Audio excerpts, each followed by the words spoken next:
제가 이제 오늘 창세기 20장 할 차례거든요. 아비멜렉. 그런데 내가 창세기 19장, 여러분들도 아마 그럴 수 있을 거예요. 뭘 느꼈냐면 20장을 하는데 19장이 너무 어려워. 그리고 20장도 어려워. 근데 이 19장하고 20장하고 그렇게 자세하게 우리가 생각을 많이 안 해봤어. 사실은 어디에 초점을 두냐면 맨날 소돔과 고모라가 심판받고 뒤를 돌아봐서 소금기둥 됐다, 그거에만 초점을 뒀지 정말 깊숙하게 좀 더 디테일하게 살펴볼 생각을 많이 못했어요, 그동안. 그래서 그의 반작용으로 좀 더 살펴보니까 이게 보통 이야기가 아니라는 생각이 들고 어려운 스토리 구조를 갖고 있다라는 생각이 들어요. 저만 그런가요? 그래서 오늘은 20장을 하는데요. 20장 후에 21장이 이삭 이야기입니다. 아들. 이제 100세에 드디어 약속의 아들 이삭이 나오는 겁니다. 그러면 여기 20장까지가 아브라함 스토리예요. 주인공이 20장을 끝으로 누구로 바뀌어요? 이삭으로 바뀐다는 거예요. 그죠? 자, 그럼 오늘은 주인공이 누구냐면 아비멜렉이에요. 아비멜렉이고, 그 다음에 이제 19장을 복습을 할 텐데, 빠르게 복습을 할 거예요. 근데 이 19장이 뭐랑 대꾸를 이루고 있냐면 18장하고 19장이 이렇게 대꾸를 이루고 있어요. 근데 오늘 볼 아비멜렉의 20장은 창세기 12장하고 이렇게 대꾸를 이루고 있어요. 그러니까 어떻게 알 수 있냐면 자기 아내를 누이라고 속인 사건이 한 번 있었죠. 그게 언제예요? 애굽으로 내려갔을 때 바로 왕한테 그랬잖아요. 근데 아비멜렉이 나오는 20장에도 또 속이잖아요. 이 교훈적으로 보면은 나쁜 놈이 또 나쁜 짓 하는 거잖아요. 아브라함이. 근데 왜 이렇게 이야기가 이 스토리하고 거울처럼 중복될까? 그 이야기를 좀 눈여겨보시고 요 19장 이야기하고 18장 이야기하고 거울처럼 이렇게 마주보고 있다는 것을 좀 눈여겨보시면 될 것 같은데, 아시겠죠? 여기까지 무슨 얘기인지 아시겠죠? 근데 성서를 보는 눈 중에 하나가 아들 낳는 이야기거든요. 18장 보세요. 여기 아들 낳죠? 낳지는 않았는데 뭐예요? 약속을 주잖아요. 근데 19장도 스토리가 어찌됐건 막 이렇게 흘러가다가 맨 나중에 누구하고 누굴 낳아요? 모압과 암몬 낳잖아요. 두 아들 낳는 이야기잖아요. 전체적인 틀을 한번 보시자고요. 그 다음에 오늘 배울 20장 아비멜렉도 맨 끝에 뭐라고 나오냐면 치료하고 출산하에 따라 이렇게 나와요. 그 다음에 12장도 애굽으로 갔다가 세겜으로 올라가서 롯하고 헤어지는 이야기로 이제 이어지면서 13, 14, 15 이렇게 나오면서 18장으로 이어지는 거예요. 그렇죠? 그러니까 성서는 아들 낳는 이야기예요. 그 아들 어떻게 낳아요? 물론 딸, 아들 그 얘기를 하는 게 아니에요. 그죠? 하나님의 자녀를 낳는 이야기인데 자녀를 어떻게 낳아요? 씨 없는 자가 결국에는 씨 가진 자를 만나야 자녀를 낳는 거잖아요. 맞죠? 그러니까 신부인 내가 참된 신랑 남편을 만나서 하나님의 자녀가 되고 하나님의 자녀를 낳는 이야기란 말이에요. 근데 내가 만약에 씨가 필요하단 말이야. 근데 잘못된 씨를 받으면 내가 뭐가 되는 거예요? 간음이 되는 거죠. 맞죠? 성서는 간음 얘기가 굉장히 많이 나오거든요. 그 다음에 내가 남자인데 또 남자랑 자게 되면 뭐가 되는 거예요? 생명을 낳을 수가 없는 거잖아요. 그런 스토리의 흐름을 갖고 있는 거예요. 그러니까 아들 낳는 이야기가 챕터별로 이야기마다 다 보여준다 이거죠. 자, 그러면 지난 시간에 19장 이야기 충분히 이해합니다. 근데 이제 어떻게 보냐면 이런 관점이 있더라라고 봤으면 좋겠어요. 동의 안 할 수도 있고 동의할 수도 있고 일부 동의할 수도 있고 다 동의할 수도 있지만 해석의 흐름이 있구나 라는 걸 한번 생각해보고 한번 깊이 있게 다시 리뷰해보는 그런 시간이었으면 좋겠어요. 이것이 뭐 절대 옳다 그러면 안 되는 거죠. 자, 19장 빠르게 리뷰하겠습니다. 그리고 20장 넘어갈게요. 19장에는 세팅이 어떻게 되어 있냐, 이제 롯의 이야기인데 그죠? 어떻게 나와요? 저녁 때 누가 나와요? 두 천사, 그 다음에 장소는 소돔, 성문이라고 나와요. 그죠? 그래서 18장하고 비교해보면은 이 아브라함은 어디 있어요? 장막문에 있고, 언제 있어요? 날이 뜨거울 때, 정오에 있다 그랬죠? 얘하고 대조를 이루고 있어. 그죠? 시간적으로. 신경 써야 될 게 뭐예요? 저녁이면 이게 밤이잖아요. 그러면 밤이 되고, 그 다음에 뭐가 돼야 돼요? 아침이 되니 이렇게 나와야 되잖아요. 그러니까 여기 27절하고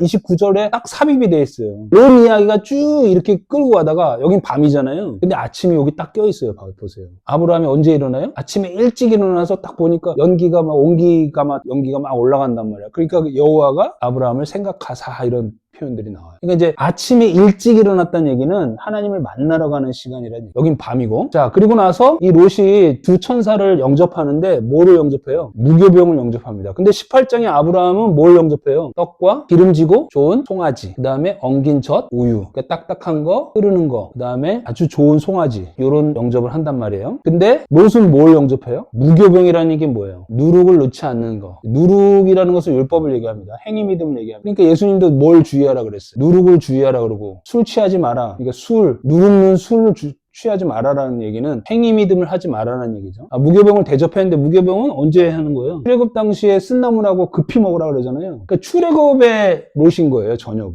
출애굽의 당시의 상태인 거죠. 그렇죠? 그러니까 성전으로 말하면 이제 막 뜰에 들어온 거예요. 그러니까 뜰 바깥에는 애굽이고, 그죠? 뜰에 들어왔고 이제 성 막 안으로 들어가야 돼. 여기가 번지단이고 여기가 물두멍이잖아요. 그러니까 출애굽이니까 여기를 이렇게 통과해서 성막으로 가고 있는 상태의 롯을 얘기하는 거죠. 무교병이라는 얘기가 나와요. 그리고 나서 누굴 만나요? 소돔 사람들이 남삭하겠다 이렇게 나오잖아요. 그러니까 롯이 남자를 같이 아니한 두 딸을 있는데 두 딸을 보고 뭐라 그래? 이 사람들 보고 너희들 눈 좋을 대로 행하라 이렇게 얘기하잖아요. 그러니까 이제 소돔 사람들의 지금의 어떤 상태를 얘기하는 거죠. 안목의 정욕, 이생의 자랑, 육신의 정욕 이런 상태를 얘기하는 거죠. 결국에는 남색을 못하죠. 못하고 이 사람들의 눈을 어떻게 해요? 어둡게 만드는 일을 하시는 거죠. 그리고 나서 이 두 딸의 결혼할 상대인 사위는 소돔과 고모라 성을 나오라는 말을 어떻게 여겨요? 농담처럼 여기죠. 비웃음으로 여기는 거죠. 그죠? 자, 그리고 나서 어디로 가요? 어디로 가라 그래요? 산으로 올라가라 그러죠. 그죠? 시온산, 안식의 산, 노아의 방주가 멈췄던 산은 무슨 산이죠? 그렇죠. 아라랏산. 이 아라랏산의 뜻이 뭐라 그랬죠? 안식이라 그랬어요. 안식. 이 율법의 물이 방주 위로 쭉 차올랐다가 방주 밑으로 쭉 빠지잖아요. 그리고 나서 딱 걸리는 산이 뭐예요? 샤바트. 안식의 산이라는 거죠.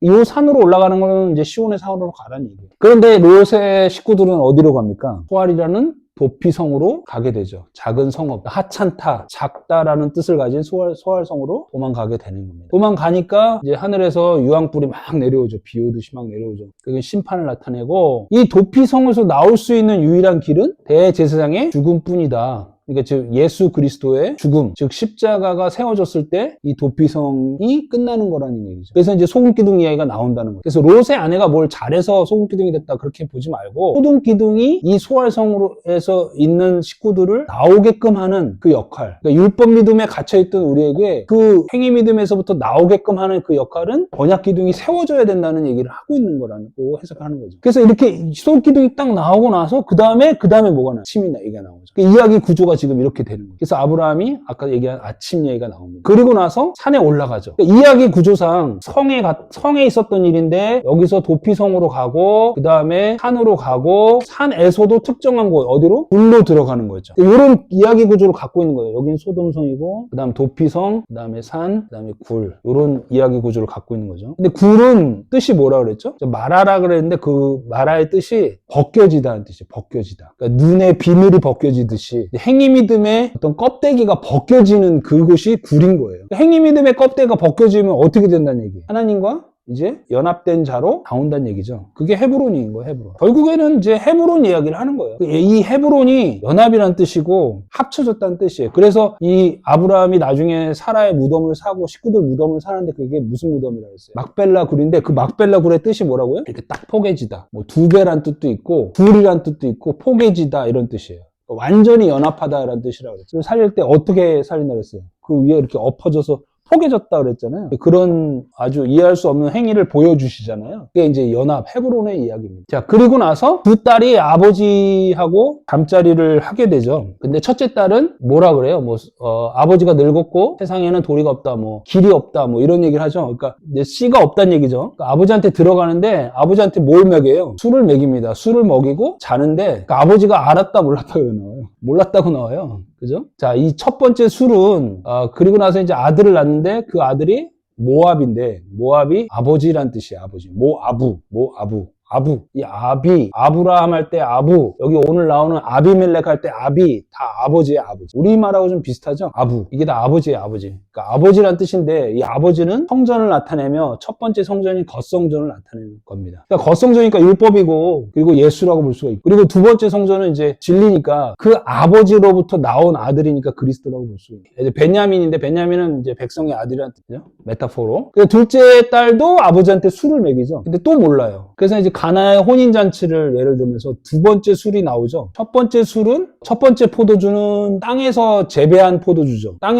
땅에서부터의 소산이잖아요. 그러니까 이건 율법의 포도주라고 할 수가 있고, 두 번째 포도주는 물이 변해서 포도주가 되는 그 사건을 보여주잖아요. 이거는 예수 그리스도께서 우리에게 주시는 진리의 포도주라고 할 수가 있는 거죠. 그래서 두 번 보여주는 거, 항상 두 번. 그러니까 성서에서는 항상 두 번, 물세례, 불세례. 물세례, 성령세례. 두 번 보여준 거, 두 번. 비둘기도 두 번 보냈다가 오죠. 그리고 창세기 15장에 언약식 할 때도 비둘기 새끼를 몇 마리를, 2마리 놓습니다. 집비둘기, 산비둘기. 항상 2개를 놓는 거예요, 2개를. 물세례, 성령세례. 그래서 이제 모압과 암몬 자손이 이제 성서에 계속 등장을 하게 되죠. 이스라엘 민족을 괴롭히기도 하지만 나중에 룻기에 가서는 그 모압 자손 룻을 통해서 누가 나와요? 다윗과 예수 그리스도를 낳는 이야기를 하는 거죠. 이제 19장을 결국은 여기서부터 보면은 롯이 저녁부터 시작하잖아요. 율법적 존재로 소돔 사람과 같은 남색하는 자란 말이에요. 그러니까 롯과 소돔 사람을 동일시해서 본다면 거기서부터 건져내시는 거죠. 도피성으로. 산으로 올라가라 그랬죠. 근데 성으로 가잖아요. 그 다음에 언약 기둥을 보여주시고 아침이 되게 하고 산에 가고 굴을, 즉 연합된 자로 나오게 하는 걸 보여준다는 거죠. 그래서 18장하고 이렇게 보시면 아브라함 이야기, 롯 이야기, 근데 아브라함 같이 들어있죠? 이런 이야기 구조를 갖고 있는 거예요. 쉬운 이야기는 아니에요. 저도 이해합니다. 지금 이제 기존에 우리가 배워왔고 알고 있었던 이야기를 뒤집어 엎어버린 거잖아요. 그러니까 저항이 드는 건 당연하죠. 이 롯의 아내가 이 흐름상 뭘 잘했다고 언약기둥 쪽으로 연결을 짓느냐 그러면 할 말이 없어요. 왜냐면 이 사람은 어겼기 때문에 징벌을 받았다라고 해석하면 오케이. 그래서 이제 내가 그 레퍼런스에다가 이 소금에 대해서 언약을 뜻하기도 하지만 심판을 뜻하기도 하는 소금이 있다고 얘기를 했잖아요. 그렇죠. 이 소금이라는 게 성경의 레퍼런스가 거의 비슷하게 하나는 좋은 것, 즉 언약의 소금으로 나오고요. 거의 비슷한 양으로 심판의 소금으로 나와요. 그러니까 불 있는데 막 소금을 뿌려서 이게 막 튀기게 하라 뭐 이런 얘기도 나오고 그래요. 그러니까 이 부분은 구원과 심판을 둘 다 보여주는 거예요. 우리가 그냥 언약 기둥이라 그러니까 예수 그리스도의 성취만을 생각하는데 그렇지 않고 심판도 동시에 보여준다고 볼 수가 있어요.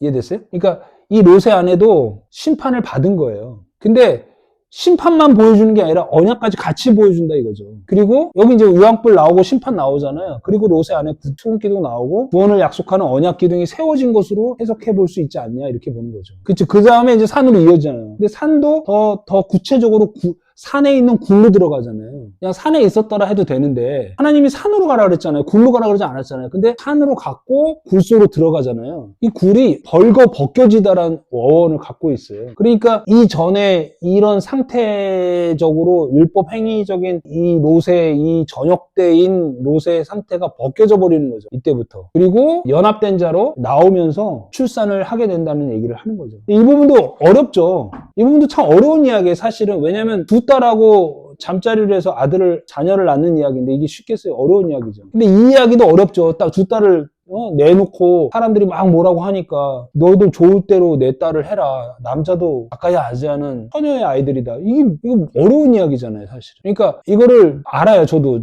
굉장히 윤리적으로 생각이 자꾸 들죠, 우리도. 근데 성경이 도덕책이나 윤리책은 아니잖아요, 그죠? 그러니까 이제 요런 흐름의 해석이 있다라고 생각을 하세요. 그러니까 이게 이 19장이 정말 어려운 이야기예요. 계속 뭐 간음하는 이야기, 남색하는 이야기 나오고 이런 이야기는 도저히 이해할 수가 없는 이야기죠, 사실은. 그러니까 요런 해석이 하나가 있겠구나라고 알아두시면 돼요. 그리고 여기서 동의가 안 되는 부분은 내비두세요. 동의되는 부분을 취하세요. 특히 이제 얘하고 이렇게 거울처럼 되어 있는 부분 있죠. 근데 성경의 스토리가 굉장히 독특한 거예요, 사실은. 우리가 상식적으로나 우리의 사고방식, 이성방식으로는 이해할 수 없는 기괴한 이야기들이라고. 오늘 하는 20장 이야기도 기괴한 이야기예요. 아니, 아브라함이, 이제 20장으로 넘어갈게요. 아브라함이 12장에서는 스토리가 이렇게 전개가 되잖아요. 세겜에 있다가 기근이 있어가지고 네게브를 거쳐서 애굽으로 내려가잖아요. 그때 당시에 애굽의 왕이 바로였는데 세계 최강의 왕이란 말이에요. 그러니까 이뻐서 자기 와이프를 뺏길까봐 유일하게 속이잖아요. 그래가지고 재앙이 있을까봐 야, 너 왜 말 안 했냐 그래가지고 이런 재물을 아브라함한테 후대하고 올려보내잖아요. 다시 올라와서 베델과 아이 사이에 진치게 되잖아요. 이런 스토리가 쭉 보여준단 말이에요. 그죠? 기억나시죠? 그래서 뭐라 그랬어요? 애굽에 가서 금은보화를 얻어갖고 재물을 얻어오는 거죠. 재물을 얻어와서 출애굽하는 스토리라 그랬죠? 예수님의 그 출애굽하는 스토리, 그 다음에 모세의 출애굽하는 스토리랑 거의 유사한 거예요, 이게. 그러니까 축소판이라고 했다 그랬죠. 그리고 이 씨의 위기를 겪는다 그랬죠. 씨의 위기를 겪고 씨의 위기를 탈출하는 이런 이야기라고 그랬잖아요. 그 바로가 그때 그랬잖아요. 기억나세요? 바로가 이 사라를 취하면 뭐 10번이라도 더 취했지, 솔직히 말해서. 누이라고 했던 말도 그게 무슨 상관이야. 이미 드렸는데 내가 취하던 말도 그게 무슨. 근데 스토리가 이상하게 오히려 후대하면서 보내잖아요. 근데 이런 경험을 아브라함이 했잖아. 근데 20장 오늘 그래서 똑같이 경험합니다. 그러니까 나쁜 놈이 더 나쁜 근데 보세요. 결론은 뭐 갖고 나와요? 은 1000개 갖고 나와요. 똑같아요. 지금 스토리 구조가. 안 그래요? 애굽으로 갔다 이런 얘기가 없잖아요. 이게 거울이랄까요? 그 다음에 내 땅에 와서 살으라 그러잖아, 아비멜렉이 나중에. 안 그래요? 누이 속이고 똑같잖아요. 근데 여기에 배경은 어디예요? 애굽이고 여기 배경은 네게브예요. 네게브는 여기란 말이에요. 그럼 여긴 광야란 말이에요. 마른 땅. 그럼 우리가 광야라 그러면 애굽 다음에 광야잖아요. 그 다음에 가나안이고. 그러면 스토리가 여기를 애굽으로 보고 여기를 광야로 본다면 한 번 진일보 했네? 맞아요? 여기서 일로 간 거잖아요. 스토리가 한 번에 안 끝나고 하나와 비슷한 두 스토리를 보여주는 거예요. 성경은. 희한하죠? 여기도 봐세요. 여기하고 스토리가 지금 거울이잖아요. 그리고 여긴 아브라함 얘기지만 여긴 저녁이고 아침을 보여주잖아요. 그죠? 여긴 애굽이고 여긴 광야를 보여주는 거예요. 그리고 결국에는 여긴 맨 마지막에 뭐 나와요? 또 출산하는 얘기가 나옵니다. 그리고 여기 이제 20장을 우리가 이제 읽을 텐데 다짜고짜 그 왕이 취합니다. 보세요. 아브라함이 거기서 네게브 땅으로 옮겨가 가데스와 술사의 그랄에 거루하며, 네게브는 아까 마른 땅이라고 그랬어요. 광야. 그리고 가데스는 신성한 곳, 술은 벽이란 뜻이에요. 그러니까 신성한 곳과 벽 사이에 머물렀다 그래요. 우리가 여기 12장에서 모와 모 사이에 머물러요. 베델과 아이 사이. 그러니까 성서가 말을 계속 바꾸는데 구조가 굉장히 비슷해요. 그런 걸 좀 눈치채길 바래요. 베델은 하나님의 집이죠. 아이는 파괴라는 뜻이에요. 그러면 베델과 아이 이렇게 사이에 있었다 그 얘기 아니에요. 그러니까 아직 이제 출애굽 상태인 거야. 그러니까 하나님의 집으로 올라가지도 못하고 파괴 부서짐의 그 사이에 있었다는 거예요. 근데 이 사람은 또 신성한 곳과 벽 사이에 있었는데 그곳이 이름이 뭐예요? 그랄이다. 근데 그랄가 무슨 뜻이냐면 깊이 생각하다. 그러니까 묵상하다는 뜻이에요. 그 다음에 이제 소나 뭐 위가 4개래매. 그래서 이제 되새김질하다는 뜻이에요. 되새김질하다는 게 무슨 말이에요? 한번 먹은 것을 다시 한다는 얘기니까 이거는 더블이죠. 그죠? 이 이야기의 더블이라는 얘기예요, 지금. 중첩됐다는 그런 얘기를 보여준다고 볼 수 있어요. 거기에 머물렀는데 2절. 그의 아내 사례를 자기 누이라 하였으므로. 그러니까 밑도 끝도 없이 지금 그랄이라는 땅에 머물렀는데 자기 아내 사례를 누이라고 하였으므로 그랄 왕 아비멜렉이 사람을 보내어 사라를 데려갔더니. 어려운 이야기 나온다. 이런 스토리가 지금 그 축약돼 있어요. 여기는 밑도 끝도 없이 그 아비멜렉이라는 왕이, 아니지, 그 전에 누이라고 하니까 이 왕이 누구를 보내요? 사람을 보내서 얘를 데려갔대요. 그죠? 자, 그러면 이제 이 사라의 남편이 누구예요? 사라의 남편이 아브라함이에요. 사라는 아브라함의 부인이죠. 근데 이복누이에요. 오케이. 아비멜렉. 자, 아비멜렉이 아내를 취하면 간음이 아니에요? 간음이죠. 아비멜렉이 사라를 누이를 취했어도 간음이잖아요. 대답이 없어요.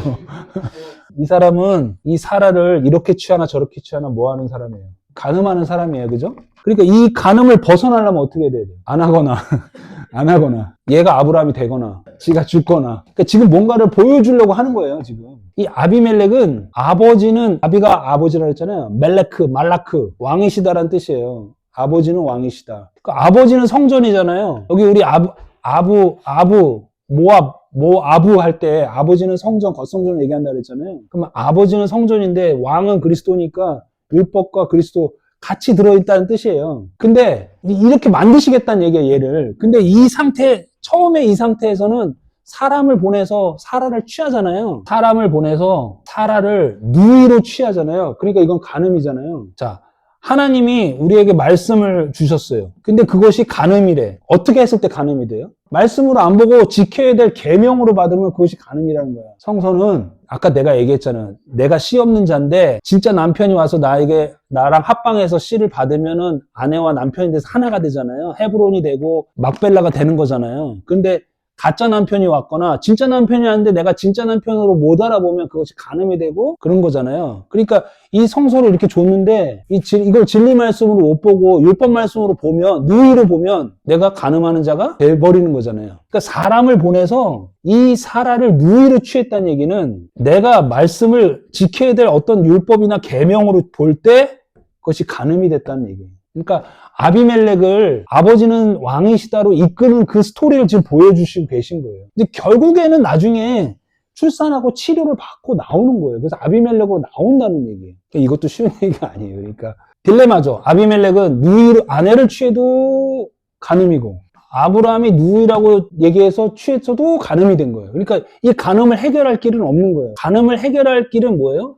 아브라함이 되는 거예요. 아비멜렉이. 그래서 내 땅으로 들어오라 그러는 거예요. 이 내 땅이라는 것은 나중에 내 마음밭을 얘기하는 거거든요. 내 마음 성전. 그 안으로 들어오면 어떻게 되는 거예요? 하나가 되는 거잖아요. 그래서 치료되고 출산하는 거예요. 왜 하필 은이에요? 속전이죠. 예수님이 은 몇 개 팔려가요? 30년. 다 은으로, 이건 속전을 얘기하는 거거든요. 그러니까, redemption, 뭐라 그러죠? 우리말로 뭐지? 구속인가? 사온 거. 그렇게 사와서 치료되고 출산했다는 얘기하는 거예요. 결론적으로 말하면. 그리고 이복류의를 봅시다. 이복류의가 무슨 뜻이에요? 씨는 같고, 배는 다르다 아니에요? 그러니까 아버지는 같고, 어머니는 다르다는 얘기 아니에요. 이것 자체가 간음인 거예요. 간음의 문제를 간음이라고 자꾸 얘기하니까 이제 좀 귀에 거슬리기도 하는데 간음이 무슨 얘기냐면 여기서 성서에서는 진짜 남편, 율법 남편이 아니라 진리의 남편을 만나서 아들 낳는 얘기를 하는 거죠. 그러니까 사마리아 여인도 수가성 우물가에서 예수님을 만나는데 이 남편을 데리고 와라 갑자기 그러시잖아요. 예수님이. 그러니까 뭐라 그래요? 남편 없다 그래요. 그러면서 뭐라 그래요? 네 남편 5명이 있는데 없다고 한 말이 맞다. 그러더니 지금 있는 남편, 즉 네가 보는 나도 진짜 남편이 아니다라고 얘기하잖아요. 그게 무슨 말이에요? 나도 율법 남편이다. 나도 죽어야 될 남편이다는 얘기하잖아요. 그렇죠? 그러니까 우리가 율법 남편을 취했을 때 간음이 되는 거잖아요. 그리고 마태복음 5장에도 거기도 음욕을 품으면 뭐라 그러죠? 간음이라 그러잖아요. 그러니까 간음을 해서 간음이 아니라 음욕을 품으면 간음이라 그러잖아요. 그러니까 간음 이야기를 하고 있는 거예요. 지금 아비멜렉도 손 안 댔죠, 사라한테. 그러니까 이 부분도 간음인 거죠, 성서에 의하면. 그래서 결국에는 이 아비멜렉이 나중에 출산하고 치료되는 그런 쪽으로 나오기를 원하는 건데 지금 이게 사라를 누이로 취했다는 얘기는 주어진 말씀을 율법으로 취했다는 얘기예요. 지켜야 될 말씀, 지켜야 될 계명으로 취했다는 얘기예요. 그러니까 10계명 그거 아세요? 나중에 제가 한번 그거 공부해가지고 나눌 건데 10계명이라고 우리 배우잖아요. 그럼 10개 뭐예요? 지켜야 될 말씀이잖아요. 그게 잘못됐다는 거죠, 10계명이. 그 성서를 봐도 10word라고 나와요, 그냥. 또는 10covenant라고 나와요, covenant. 그러니까 10약속 또는 10마디의 말 이렇게 나와요. 근데 언제부턴가 10계명으로 commandment가 돼버려요, commandment. 10개 지켜야 될 명령 이렇게 돼버려요. 원본을 보잖아요. 그러면 10word라고 돼 있어요. 10 말씀. 근데 이게 이제 지켜야 될 말씀으로 변질된 거죠. 그래서 3절 볼까요? 그 밤에 하나님이 아비멜렉에게 현몽하시고 그에게 이르시되 네가 데려간 그 여인으로 말미암아 네가 죽으리니 그는 남편이 있는 여자임이라. 여기도 또 밤이죠. 그죠? 여기도 밤이고 또 나중에 또 아침 나와요. 그러니까 이게 이야기 구조가 똑같다니까요. 여자로 인하여 네가 이제 죽으리라. 남편 있는 여자이라. 그러니까 다나토스의 죽음을 예고하고 있는데 이 사람은 이제 그 율법을 취해가지고 여기 광야에 있는 사람이죠. 율법을 취해가지고 죽음으로 이르느니라 이렇게 얘기하잖아요. 그럼 이 죽음은 좋은 죽음이잖아요. 그러니까 율법으로 인해서 죽게 되는 거죠. 그죠? 이 구조를 갖고 있는 거예요. 그러니까 이 죽음은 진리로 이르는 죽음이잖아요. 그러니까 율법이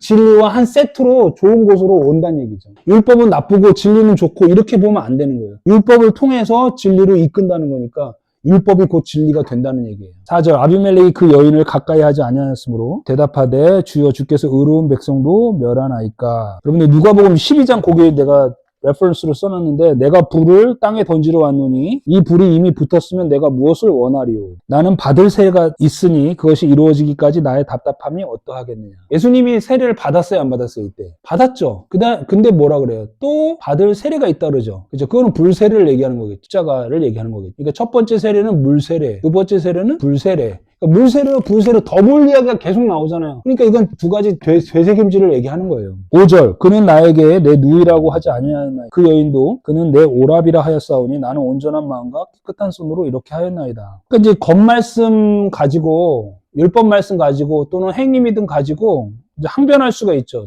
저도 깨끗한 마음을 가지고 온전한 마음으로 그렇게 했습니다. 하나님이 알아야 몰라요, 그거를. 아시죠? 근데 그게 아니다라고 얘기하시지만 또 그렇게 항변하죠, 우리는. 그 항변한 것까지도 아시는 거죠. 그러니까 애굽 지나서 광야 지나서 가나안까지 쭉 3일길로 이끄시겠다는 얘기죠. 6절 하나님이 꿈에 또 나타나. 꿈 몇 번 나타났어요, 지금? 2번 나타났어요. 꿈 2번. 그러니까 아까도 계속 얘기했지만 더블, 그랄, 되새김질이 계속 나오는 겁니다. 꿈에 또 나타나서 이르시되 네가 온전한 마음으로 이렇게 할 줄을 나도 알았으므로 너를 막아 내게 범죄하지 아니하게 하였나니 여인에게 가까이 하지 못하게 함이 이 때문이라. 이제 그 사람의 아내를 돌려보내라. 그는 아브라함 보고 뭐라 그래요? 선지자라 그래요. 아브라함이 언제 선지자였어요? 그렇죠? 그러니까 말씀을 가진 자는 선지자란 뜻이에요. 선지자는 뭐 예언하고 뭐 그런 게 선지자가 아니라 나비라 그러는데 나비는 말씀을 품은 자, 말씀을 가진 자를 선지자라 그래요. 히브리 말로 나비라 그래요. 그가 너를 위해 기도하리니 네가 살려니와 네가 돌려버리지 아니하면 너와 내게 속한 자가 반드시 다 죽을 줄 알지니라. 그 다음에 8절에 뭐야? 아비멜렉이 언제 일어나요? 아침에 일찍 일어나. 이런 표현들이 여기도 나오죠. 봐봐요. 여기 나오죠. 그 다음에 아까 아브라함 언제 일어났어요? 아침에 일찍 일어나. 그리고 어디 갔어? 세겜 있죠. 세겜. 여기 있다. 세겜의 뜻이 두 가지인데 아침에 일찍 일어나는 뜻하고 어깨라는 뜻하고 두 개가 있다 그랬죠. 기억나세요? 그러니까 이제 아브라함이 나중에 이삭을 모리아산으로 갈 때 언제 가요? 아침 일찍 갑니다. 아침 일찍. 그러니까 이 아침 일찍이라는 얘기는 이제 하나님의 일하심이 그 사람에게 미치기 시작할 때를 말하는 거예요. 이런 표현들이 계속 나오잖아요. 아침에 일찍 일어나 모든 종들을 불러 그 모든 일을 말하여 들려주니 그들이 심히 두려워함이라. 9절 식구들에게 다 말하니까 이제 경외함으로 나오는 거죠. 아비멜렉이 아브라함을 불러서 그에게 이르시되 네가 어찌하여 우리에게 이렇게 하느냐? 내가 무슨 죄를 내게 범하였기에 너와 네가 나와 내 나라가 큰 죄에 빠질 뻔하게 하였느냐? 네가 합당하지 아니한 길을 내게 행하였도다 하고 아비멜렉이 또 아브라함에게 이르되 네가 무슨 뜻으로 그렇게 하였느냐? 아브라함이 이르되 이곳에서는 하나님을 두려움이 없으니 내 아내로 말미암아 사람들이 나를 죽일까 생각하였으며 또 그는 정말로 나의 이복누이로서 내 아내가 되었습니다. 하나님이 나를 아버지의 집을 떠나 두루 다니게 하셨을 때 내가 아내에게 말하기를 이후로 우리의 가는 곳마다 그대는 나를 그대의 오랍이라 하라. 이것이 그대가 내게 베풀 은혜라 하였었노라. 아브라함도 사라 보고 뭐라 그래요? 가는 곳마다 오랍이라고 하라 그러죠. 자기도 사라를 이복 누이라 하자 그러죠. 그냥 사회학적으로 보거나 인류학적으로 보면 그냥 인간적으로 보면 여보 가는 동네 이제 앞으로 요 밑에 동네 갈 텐데 그랄이라는 동네 갈 텐데 거기 무시무시한 왕이 있어. 당신 애국 갔을 때 기억나지? 잡아먹히면 안 되니까 당신 너무 예뻐. 이게 몇 세? 99세야. 10살 차이 나죠. 89세 되니. 너무 예뻐 당신. 나를 오빠라고 부르고 나는 여동생이라고 부르고자. 그럴 수 있죠. 그런 의미냐고 이게. 그 아브라함을 만약에 그 아버지로 본다면 이제 성전으로 본다면 사라 같은 경우에는 사레를 사라로 바꿔주면서 모든 어미라고 그러죠. 어미. 그 어미는 무슨 뜻이에요? 아들 낳는 자죠. 자녀 낳는 자를 어미라고 그러잖아요. 산자의 어미잖아요. 그러니까 얘는 겉성전이고 얘는 아들 낳는 어미란 말이에요. 그런데 누이라 하고 오라버리라고 한다는 것은 이것을 위장한다는 얘기 아니에요. 위장해서 간음하게 한다는 얘기 아니에요. 아비멜렉으로 하여금. 그쵸? 근데 그 나중에 그것이 다 들통나게 하면서 아비멜렉과 함께 하는 자로 나오게끔 하는 거잖아요. 나도 어려워요. 좀 호응 좀 해봐요. 그러니까 하나님의 말씀이 우리한테 올 때는 율법으로 오는 거예요. 위장해서 지켜야 될 말씀으로 오는 거예요. 그런데 그 껍데기가 벗겨지고 그 숨은 뜻이 알려지면 마치 밭에 감추온 보화처럼 가서 내 걸 다 팔아서라도 끄집어내서 사잖아요. 그러면 아들 낳는 자로 나온다는 얘기예요. 누이로 오라비로 위장해서 오는데 그게 이거란 말이에요, 이거. 이게 위장에서 온단 말이에요. 근데 이거를 그대로 받으면 간음이 되는 거예요. 그러니까 우리가 간음을 하고 있었던 상태인 거예요. 이걸 누이를 취하든 오라비도 취하든 무조건 간음이 되는 거예요. 위장에서 왔기 때문에. 근데 그걸 통과해야 진리로 이끄신다는 거죠. 그 과정이 없이는 진리를 못 이끄신다는 거예요. 왜냐면 하나님은 영이시기 때문에 눈에 보이는 게 아니잖아요. 우주에 만유에 가득 차 있지만 눈에 보이지 않잖아요. 그럼 우리에게 진리를 이끌려면 뭔가 보여줘야 되잖아요. 보여주는 게 이거란 말이에요. 근데 이게 읽어보니까 진리인데 내가 이거 지켜야겠다라고 하면 그게 간음이 된다 이거예요. 그래서 그거를 다시 율법을 거쳐서 진리로 이끄시겠다는 얘기신 거죠. 13절 하나님이 나를 내 아버지의 집을 떠나 두루 다니게 하실 때 내가 아내에게 말하기를 우리의 가는 곳마다 그대는 나를 그대의 오랍이라 하라. 이것이 그대가 내게 베풀 은혜니라. 호세아가 고멜을 취할 수밖에 없었고 다윗이 밧세바를 취할 수밖에 없는 이야기는 반드시 그렇게 위장해서 간음의 이야기를 계속 보여준다는 거예요. 14절 아비멜렉이 양과 소와 종을 이끌어 아브라함에게 주고 그 아내 사레도 그에게 돌려주고 15절 아브라함에게 이르되 내 땅이 내 앞에 있으니 네가 보기에 좋을 대로 거주하라. 사레에게 이르되 내가 은 1000개를 네 오라비에게 주어서. 자 지금 아브라함 보고 뭐라 그래요? 아비멜렉이 사라 보고 남편을 뭐라고 지칭해요? 오라비라고 아직도 지칭하죠? 그러니까 아직도 아닌 거야, 아직. 야, 사라야, 너네가 오라비라며? 이 사람이 오라비라며? 오라비에게 은 1000양을 줘. 이렇게 얘기하는 거야. 그것으로 너와 함께 한 여러 사람 앞에서 내 수치를 가리게 하였노니 내 일이 다 해결되었느니라. 끝난 거야, 이제. 피니시. 아브라함이 하나님께 기도하며 하나님이 아비멜렉과 그의 아내와 여종을 치료하사 출산하게 하셨으니. 이게 끝이죠. 그 원인은 여호와께서 이왕에 예전에 아브라함의 아내 사레의 일로 아비멜렉의 집의 모든 태를 다 드셨습니다. 그러니까 이 사레의 일로 출산을 못하게 한 거야, 그전에는. 그러다가 내 땅 내주고 은천양 내주니까 그 다음에 뭘 열어요? 태를 열어서 출산하게 했다는 얘기잖아요. 그러니까 하나님의 말씀을 내가 지켜야 될 율법으로 알고 행위 믿음으로 알 때는 아들 낳을 수 있어요, 없어요? 못 낳는 거예요. 나의 열심이 주의 전을 삼켜버리는 거예요. 근데 내가 내 땅을 내어주고 내 마음 성전이 그 하나님의 성전입니다라고 내 성전을 내어주고 은 1000개를 받아서 예수 그리스도의 그 구속사역으로 완성된 나를 바라볼 때 그때야 비로소 아들 낳는 이야기로 간다는 거예요. 태를 열어서 가서. 성서는 이게 나를 보지 마시고 이걸 보세요. 아들 낳는 이야기잖아요. 그죠? 근데 그 중에 간음 이야기가 껴있단 말이야. 간음이 나쁜 거잖아요. 근데 간음이 우리가 생각하는 통속적 간음이 아니라 율법된 내가 말씀을 율법으로 그러니까 진리 남편이 왔는데 그것을 율법 남편으로 보면 그게 간음이고 그거를 진리가 다시 나를 고쳐서 아들 낳는 쪽으로 계속 이끌으신다. 간음을 벗어버리고 진정한 진리 남편과 함께 아들 낳는 이야기로 계속 이끄신다는 얘기인 거예요. 그러니까 예수님도 와가지고 뭐 열처녀 비유하고 그 다음에 간음한 여인 고쳐주시고 또 사마리아 여인 그 부정한 여인에게 진짜 남편인 걸 가르쳐주시고 하는 거예요. 계속 그런 이야기들이 계속 이어지는 거죠. 행위 믿음으로 해석하면서 그것을 강화시키려고 하잖아요. 사람들의 심리가.